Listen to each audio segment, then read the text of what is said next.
Ikaw pala, Jesus, Part 53.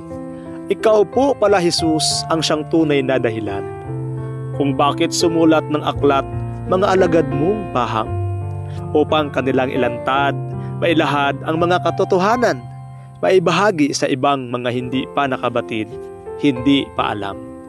Ngayong panahon naging sagrado sa mga tao ang mga aklat.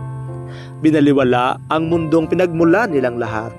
Kung wala ang mundong tahanang dako ng nangalat, wala ring mga papel, tinta, panulat at aklat na mabubuklat. Sumulat ang mga apostoles dahil sa kanilang mga nakita. Lahat ng mga ito'y sa mundo universo nila kinuha.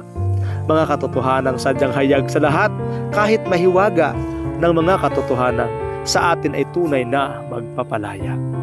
Ang katotohanan at ang pantasya ay ganap na magkaiba. Naway batid natin ang tunay nilang pagkakaiba.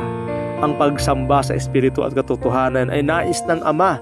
Alam ng mga ito ang tunay na mga alagad niya. Thank you. Keep safe and God bless to all of us.